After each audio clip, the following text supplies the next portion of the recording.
Petrol మీద పడి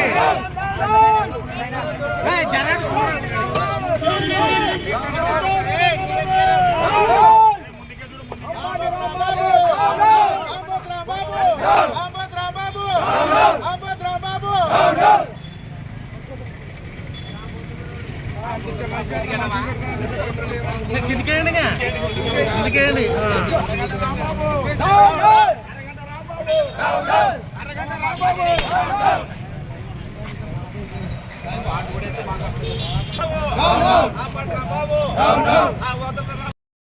ఆయన విచక్షణ కోల్పోయి నారా చంద్రబాబు నాయుడు గారిని అత్యంత పరుష పదజాలంతో విమర్శించడం అలాగే తిట్టడం చాలా దురదృష్టకరం. అలాంటి వ్యక్తిని వ్యాఖ్యల్ని ఖండిస్తున్నామని తెలియజేస్తున్నాము. అలాగే నారా చంద్రబాబు నాయుడు గారు అభివృద్ధిని చేస్తున్నటువంటి ఈ యొక్క రాష్ట్రాన్ని అభివృద్ధి చేస్తున్నందుకు ఓర్వలేక ఈ యొక్క రాంబాబు ఆయన ఇలాంటి గలీజు మాటలు మాట్లాడడం చాలా దురదృష్టకరం. ఎందుకంటే రాజకీయాల్లో విమర్శలు ప్రతి విమర్శలు ఉంటాయి, కానీ ఈ యొక్క ఫ్యామిలీలలో ఫ్యామిలీ యొక్క మెంబర్స్ని తిట్టడం అంటే చాలా విడ్డూరంగా ఉంది.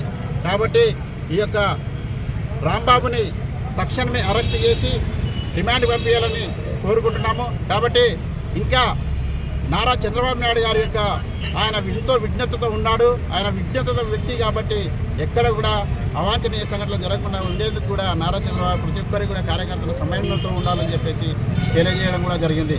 కాబట్టి ఈ యొక్క వైసీపీ పాలన ఈ యొక్క 5 సంవత్సరాలలో రాష్ట్రాన్ని అంధకారం చేసినటువంటి వైఎస్ జగన్మోహన్ రెడ్డి అలాగే వాళ్ళ యొక్క కోటరీ ప్రతి ఒక్కరూ వాళ్ళ యొక్క కార్యకర్త కానించి వాళ్ళ యొక్క లీడర్లు ప్రతి ఒక్కరు ఈ యొక్క రాష్ట్రాన్ని ద్వేషించే వారే తప్ప ఎక్కడ కూడా అభివృద్ధి చేయాలని ఎక్కడ కూడా వాళ్ళకి లేదు.